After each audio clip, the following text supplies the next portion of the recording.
Finally আমরা কিন্তু আজকে চলে আসছি শ্রীমঙ্গলে। সবাই মিলে আজকে অনেক বেশি এনজয় করেছি। সবকিছুই থাকবে এই ভিডিওতে। আজকের মতো অপেক্ষা আমি আর কখনো করি নাই। আজকে আমি মনে হয় ধৈর্যের পরীক্ষা দিয়েছি। আমরা রেডি হয়ে বসে আছি রাত 12টায়, আর এদিকে আমরা বাসা থেকে বের হতে হতে ভোর 7টা বেজে গেছে।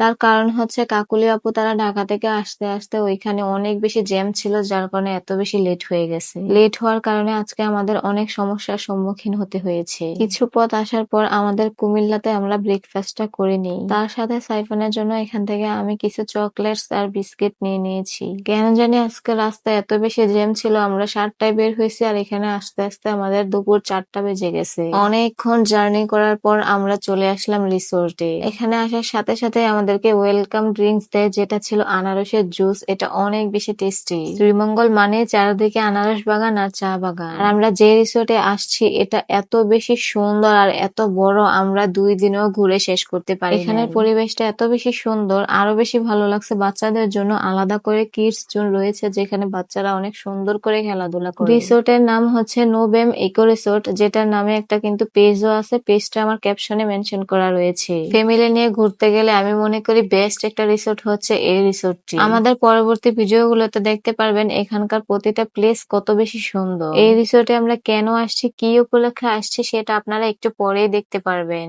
ফ্রেশ হয়ে আমরা সাথে সাথে চলে আসছি খাওয়া দাওয়া করতে রিসোর্টের রেস্টুরেন্টে। এই দেখেন বাবা ছেলে কত সুন্দর করে গল্প করতেছে। এই দৃশ্যটা আমার কাছে অনেক বেশি ভালো লাগছে। রেস্টুরেন্টের খাবারগুলো অনেক বেশি টেস্টি। এখানে আমরা নিয়েছিলাম চাউমিন, চিকেন ফ্রাই আর সাথে হচ্ছে রুটি। বাসায় থাকতে থাকতে কিছুদিন ধরে একদমই বোরিং ফিল করতেছিলাম। এখন ঘুরতে এসে অনেকটাই ভালো লাগতেছে। আমার ছেলেটাকে নিয়ে আর পারি না, সে কিছুই খেতে চায় না। ছেলেটা কিভাবে যে না খেয়ে ভাবে থাকে আমি এটাই বুঝতে পারি না। অনেক সময় আমি নিজেকে অনেক বেশি লাকি মনে করি আর ভাবি আসলেই কি আমি এতটা ভালোবাসা পাওয়ার যোগ্য। মাঝে মধ্যে তো আমি অনেক বেশি রাগ হয়ে যাই আমাকে এত বেশি কেয়ার করার জন্য। এই মানুষটির মধ্যে সবকিছুই আমি পেয়েছি। খুনসুটিও করে, ভালোবাসে, আবার কেয়ারও করে। এই মানুষটিকে বিয়ে করার পরে আমি অনেক বেশি সবার অবহেলা পেয়েছি, অনেক বেশি কথা শুনেছি। আর এখন সেই মানুষগুলোর মুখে আমার স্বামীর প্রশংসা শুনি। ব্যাপারটা অনেক মজার না? এই দুনিয়াটা স্বার্থের পিছনে ছুটে। স্বার্থ আছে যেখানে সবাই থাকবে সেখানে। যখন আমরা কাউকে দিতে পারতাম না তখন কিন্তু আমাদেরও কেউ খোঁজ নেয়নি। এখন যখন আমরা সবাইকে দিতে পারি এখন কিন্তু আমাদের খোঁজ নেওয়ার মানুষের অভাব। ভালোবেসে বিয়ে করার পর কতটা স্যাক্রিফাইস করতে হয় সেটা আমরা দুজন অনেক ভালো করে বুঝেছি। শুধু যে আমি তার জন্য আমার ফ্যামিলি থেকে কথা শুনেছি তাও কিন্তু নয়, আমার জন্য সে তার ফ্যামিলি থেকে অনেক বেশি কথা শুনেছে।